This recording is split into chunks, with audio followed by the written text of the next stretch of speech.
নমস্কার বন্ধুরা, তথ্যমিত্র ইউটিউব চ্যানেলের পক্ষ থেকে তোমাদের সবাইকে স্বাগত। আজকে এই ভিডিও করব ত্রিপুরার অত্যন্ত গুরুত্বপূর্ণ একটি খবর সম্পর্কে, এবং যেখানে দেখো বলা হচ্ছে 11 দফা দাবিতে কংগ্রেসের ডেপুটেশন, অর্থাৎ 11 দফা দাবি নিয়ে কংগ্রেসের ডেপুটেশন জমা করলো এবং সেই দাবিগুলি কি কি ছিল সেই সম্পর্কে এরপর আমরা এই ভিডিওতে আলোচনা করব। সম্পূর্ণভাবে ভিডিওটি দেখতে থাকো। তো দেখো, এখানে বলা হচ্ছে রবিবার দুপুরে জেলা কংগ্রেসের উদ্যোগে জেলা শাসকের মাধ্যমে রাজ্য সরকারের নিকট 11 দফা দাবি সম্মিলিত স্মারকলিপি তুলে দেওয়া হয় জেলা শাসকের নিকট। স্মারকলিপি প্রদানে উপস্থিত ছিলেন জেলা কংগ্রেস সভাপতি বদরুজ্জামান, কংগ্রেস নেতা রুদ্রেন্দু ভট্টাচার্য, কংগ্রেস নেতা তথা বিশিষ্ট আইনজীবী নরসিংহ দাস প্রমুখ। ডেপুটেশন প্রদান শেষে জেলা কংগ্রেস সভাপতি বদরুজ্জামান বলেন যে 11 সেপ্টেম্বর যে 11 দফা দাবিতে কৈলাসহর মহকুমায় 12 ঘন্টার বন্ধ ডাকা হয়েছিল, সেই দাবিতে স্মারকলিপি প্রদান করা হয়েছে। মূলত ডাক বাংলা থেকে রাঙাউটি পর্যন্ত রাস্তা সংরক্ষণ, এটা হচ্ছে প্রথম মূল দাবি। দ্বিতীয়ত হচ্ছে কৈলাসহর বিমানবন্দর চালু, এটা হচ্ছে দ্বিতীয় দাবি। তৃতীয়ত হচ্ছে রেল মানচিত্রে কৈলাসহর যুক্ত করা, অর্থাৎ রেল স্টেশন, এবং শহরের জল নিকাশি ব্যবস্থার মাস্টার প্ল্যান কিন্তু করা। এগুলো হচ্ছে গুরুত্বপূর্ণ একটি দাবি। ছাড়াও আরও অন্যান্য দাবি কিন্তু বলা হয়েছে। টোটাল 11 দফা দাবিতে স্মারকলিপি কিন্তু প্রদান করা হয়েছে জেলা শাসকের কাছে।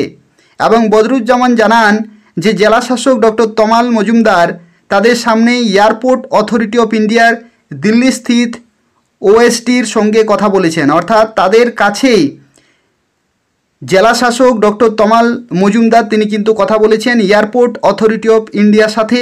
এবং রাজ্য সরকার 10 কোটি টাকা দিলে তারা এয়ারপোর্টের কাজ শুরু করবেন বলে ওএসটি কিন্তু জানান, অর্থাৎ রাজ্য সরকারকে 10 কোটি টাকা কিন্তু খরচ করতে হবে, তাহলে এয়ারপোর্টের কাজ কিন্তু শুরু হবে।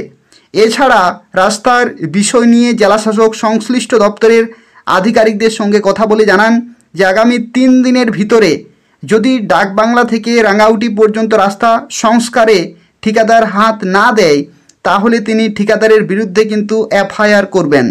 অর্থাৎ গুরুত্বপূর্ণ একটি কিন্তু স্টেপ নেওয়া হচ্ছে।